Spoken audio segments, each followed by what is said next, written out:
إياك نعبد وإياك نستعين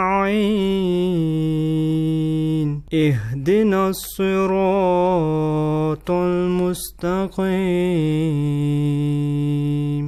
صراط الذين أنعمت عليهم غير المغضوب عليهم ولا الضالين.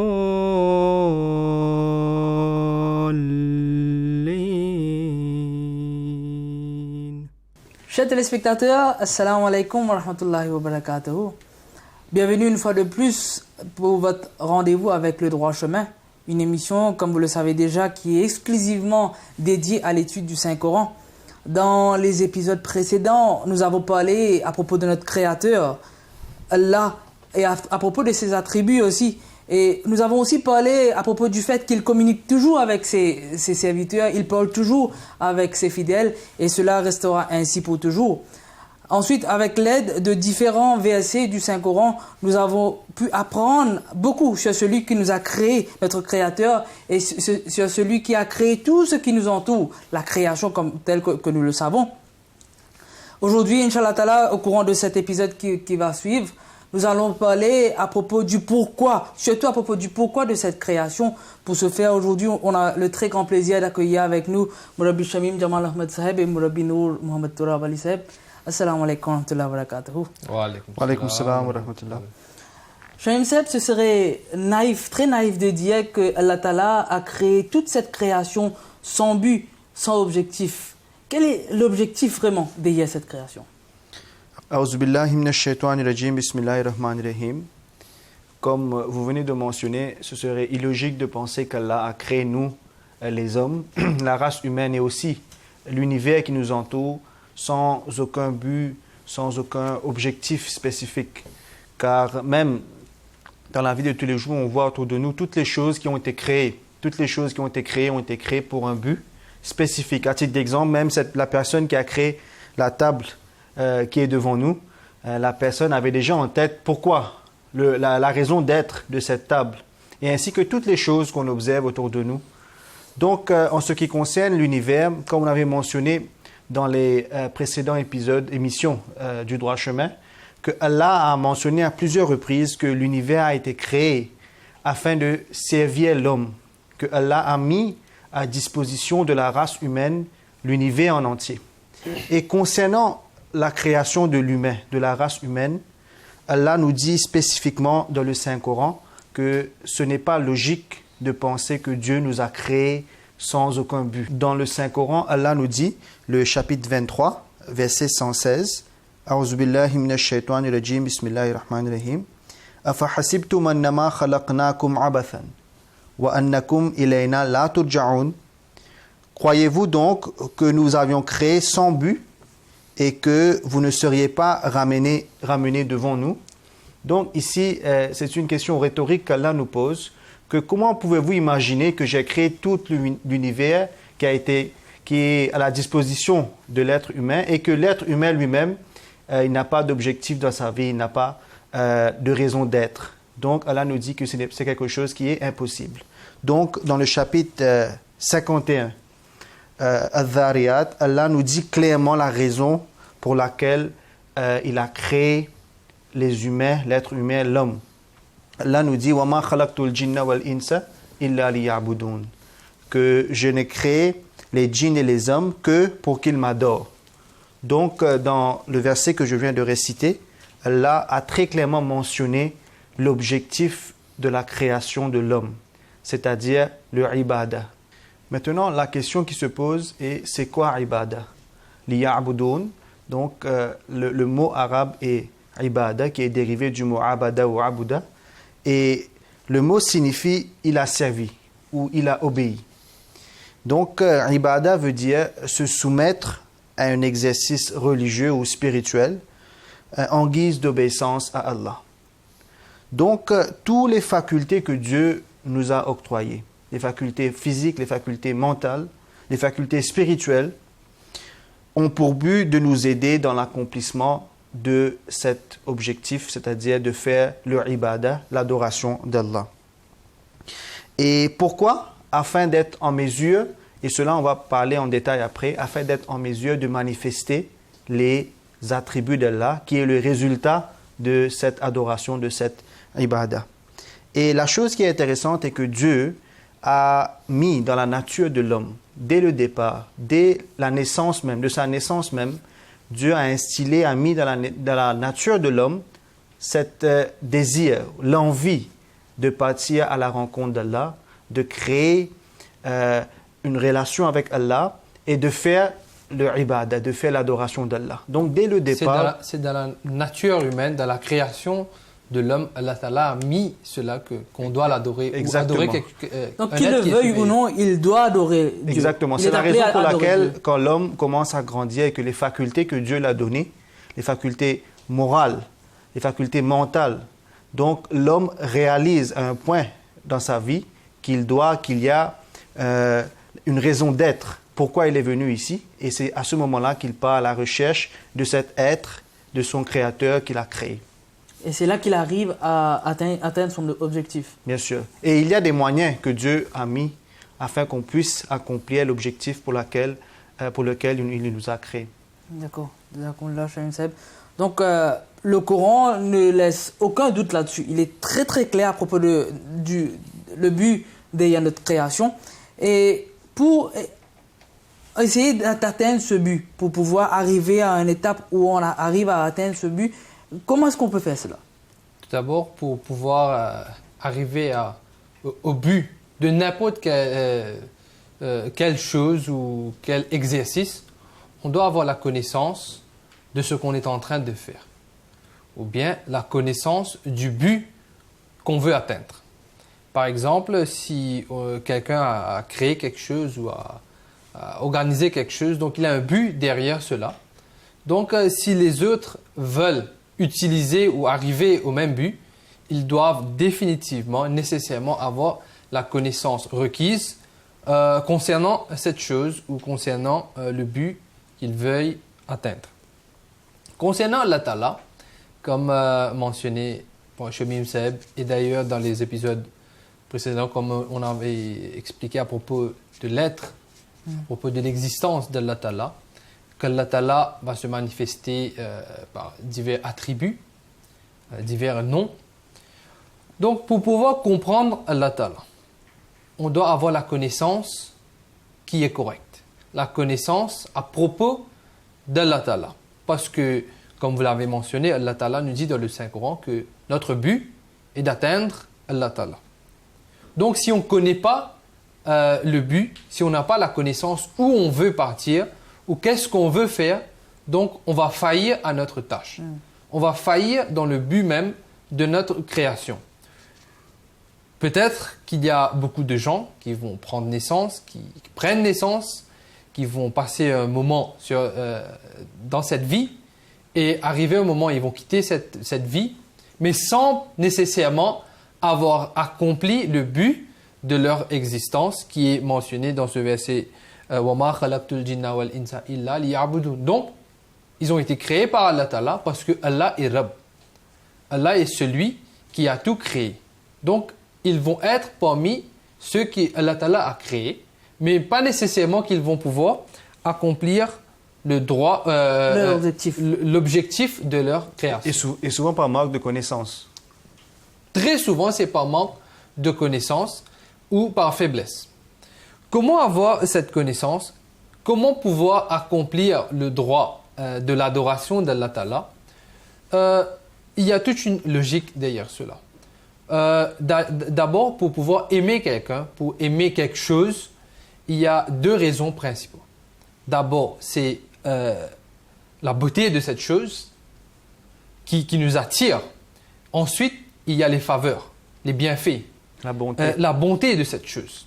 Quelque chose qui est néfaste pour nous, on ne va pas l'aimer. Quelque chose qui ne nous plaît pas, qui n'est pas attirant, qui n'est pas joli, qui va nous nuire. Ça ne va pas nous attirer. Donc, concernant la beauté et la bonté, quand ces deux choses sont présentes dans n'importe quelle chose, ça va nous attirer. Ça va attirer l'être humain. Automatiquement. Donc, dans l'être qu'on connaît comme Allah Ta'ala, comme Dieu, on va chercher les qualités, les attributs de bonté et les attributs de beauté. Dans le Saint-Coran, comme on a expliqué dans les premiers versets du Saint-Coran, dans Surah Fatiha, dans les 4 attributs principaux, les attributs de la beauté d'Allah a été clairement expliqué. Allah est Rabb. Il est celui qui a tout créé. Il est celui qui donne les provisions nécessaires pour pouvoir progresser. Il est celui qui est Rahman, le Dieu gracieux, qui a tout donné, qui nous a accordé des facultés nécessaires pour pouvoir progresser. Donc, il nous a fait des faveurs. Il est celui qui va récompenser les efforts. Il est celui qui va ajouter dans les efforts que l'homme a fait. Il est le Malik. Donc, un être qui a ces 4 attributs principaux, donc nécessairement, on est attiré vers lui. Parce qu'il n'y a pas d'ego dans la création. Et aussi, concernant les faveurs qu'Allah Ta'ala a fait sur la création, sur les êtres humains, Allah Ta'ala dit dans le Saint-Coran, si vous voulez compter les faveurs qu'Allah Ta'ala a fait sur vous, c'est impossible. Quand les gens ont demandé à Hazrat Ibrahim de nous montrer Allah Ta'ala, de nous expliquer Allah Ta'ala, donc il a dit, il faut regarder autour de vous. Il faut regarder les faveurs qu'Allah Ta'ala a fait sur vous. Qui est celui qui a demandé le soleil? Qui est celui qui a demandé l'air pour respirer? Ou bien même qui est celui qui a demandé les yeux ou les facultés qu'Allah Ta'ala nous a données? Personne. Donc il est celui qui nous a donné en cadeau. Ce sont des faveurs. Sans qu'on nous demande. Donc l'être qui nous fait des faveurs, naturellement, on va être attaché vers lui. On va être attiré vers lui parce qu'il est celui qui fait des ihsan, des faveurs que l'homme n'a pas demandé. Donc l'amour est créé naturellement par ces qualités d'Allah qui est des bontés et de la beauté qui est présente seulement dans cet être qui est Allah Ta'ala. Oui, il y a des gens qui font des erreurs que Allah Ta'ala a tout créé, mais ils voient de la bonté ou des beautés dans la création d'Allah. C'est Allah qui a instillé de la beauté, même de la bonté dans les gens ou dans la création, mais par manque de connaissances, les gens se sont tournés vers la création et non pas vers le Créateur qui a tout mis pour nous. Et aussi, c'est bon de mentionner, comme nous savons bien de mentionner au début, que c'est Allah qui nous a créés et c'est Allah qui connaît vraiment le moyen afin qu'on puisse réaliser l'objectif de notre création. Par exemple, il y a des choses, par exemple, qu'on achète de nos jours et il y a des instructions qui viennent avec comment utiliser cette chose. Donc, de la même façon, Allah qui nous a créés, il a donné des guides spécifiques à l'homme. Comment faire pour pouvoir accomplir cet objectif? Et de nos jours, c'est le Coran. C'est le guide qu'Allah nous a donné. Comment faire pour pouvoir accomplir l'objectif? C'est le Coran qui contient ces instructions. Exactement. Comment faire pour accomplir cet objectif? Jazakumullah Cheikh Youssef. Donc on comprend que c'est impératif pour l'homme qu'il comprenne les attributs d'Allah pour qu'il puisse atteindre son objectif. Cheikh Youssef, comment peut-on parvenir à connaître ces attributs pour pouvoir en tirer profit par la suite? Dans la vie de tous les jours, comment fait-on pour avoir la connaissance des choses? Par exemple, s'il y a quelque chose qui est devant nous, d'ordinairement, on utilise nos sens que Dieu nous a donnés, les 5 sens physiques que Dieu nous a donnés, afin qu'on puisse savoir les qualités d'une chose. Mais cela, on peut utiliser les sens physiques quand on veut connaître les qualités des choses qui sont tangibles, des choses qui sont physiques et des choses qu'on peut voir.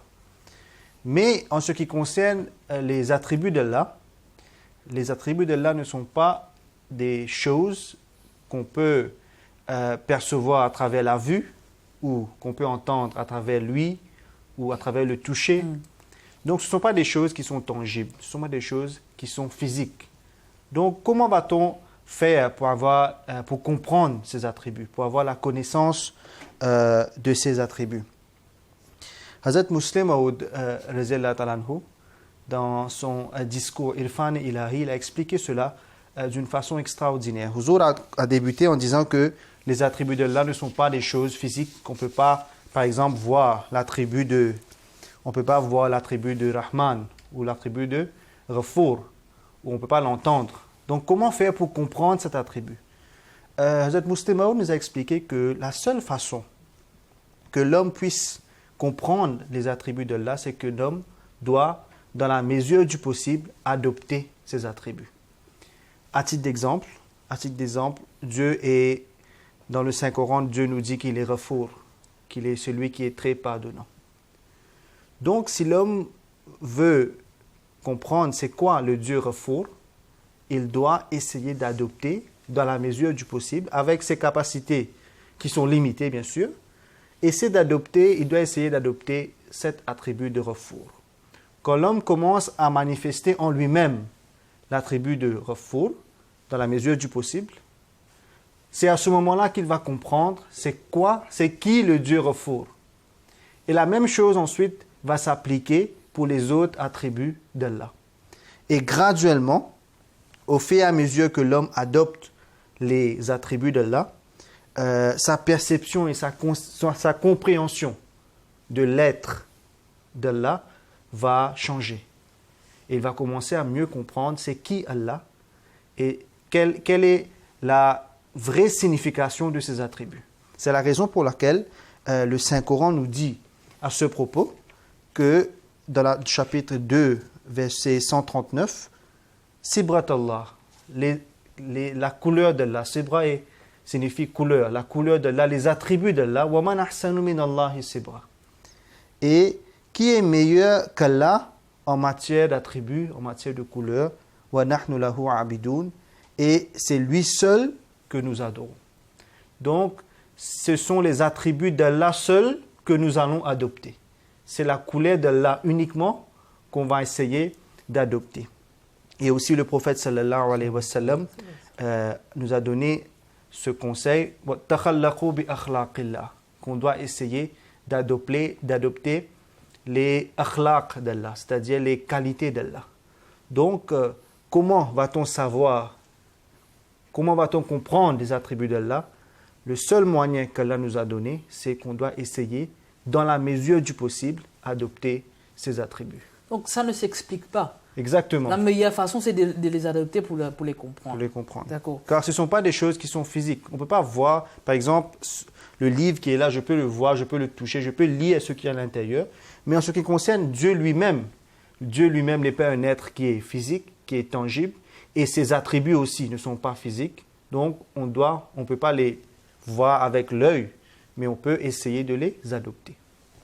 Jazakumullah Cheikh Seb. Donc, après avoir acquis ces connaissances à propos des attributs d'Allah, la prochaine étape, c'est de les adopter et de les refléter dans la vie de tous les jours. Mais comment est-ce que c'est possible que l'homme qui a été créé aussi faible puisse adopter des attributs divins, des qualités divines? Comment adopter les qualités divines, comme Shamim Saheb nous a expliqué que d'abord on doit essayer de refléter, d'adopter, de copier les attributs d'Allah.